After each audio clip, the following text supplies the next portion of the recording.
Corduroy by Don Freeman. Corduroy is a bear who once lived in the toy department of a big store. Day after day, he waited with all the other animals and dolls for somebody to come along and take him home.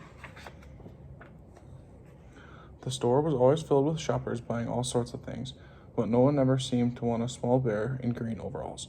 Then one morning, a little girl stopped and looked straight into Corduroy's bright eyes. "Oh, Mommy," she said, "look, there's the very bear I've always wanted." "Not today, dear," her mother sighed.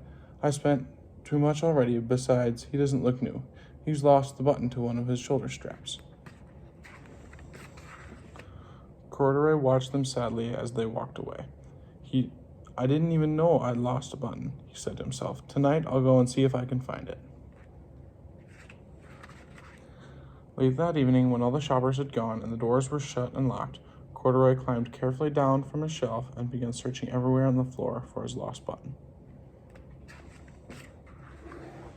Suddenly, he felt the floor moving under him. Quite by accident, he had stepped onto an escalator, and up he went.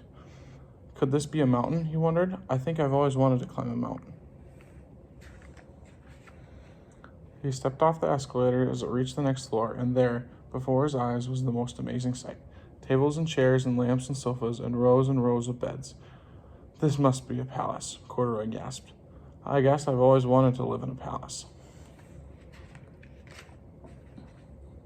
He wandered around, admiring the furniture. "This must be a bed," he said. "I've always wanted to sleep in a bed." And up he crawled onto a large, thick mattress. All at once, he saw something small and round. "Why, here's my button," he cried, and he tried to pick it up, but like all the other buttons on the mattress, it was tied down tight.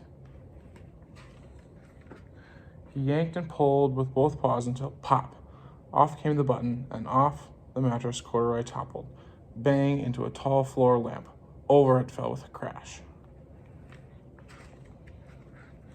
Corduroy didn't know it, but there was someone else awake in the store.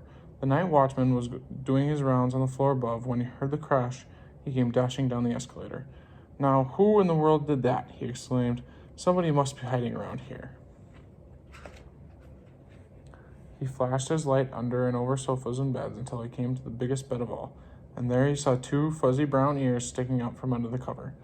"Hello," he said. "How did you get upstairs?" The watchman tucked Corduroy under his arm and carried him down the escalator and set him on the shelf in the toy department with the other animals and dolls.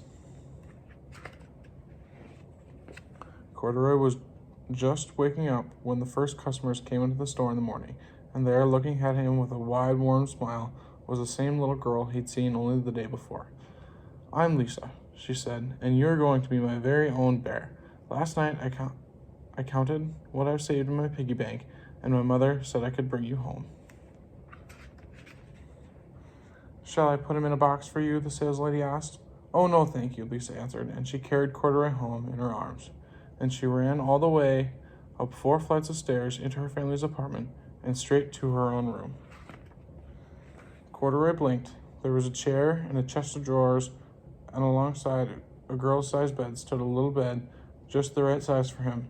The room was small, nothing like that enormous palace in the department store. "This must be home," he said. "I know I've always wanted a home."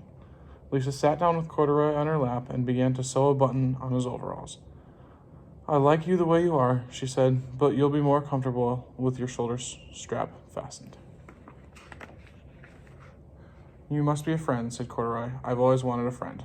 "Me too," said Lisa, and gave him a big hug.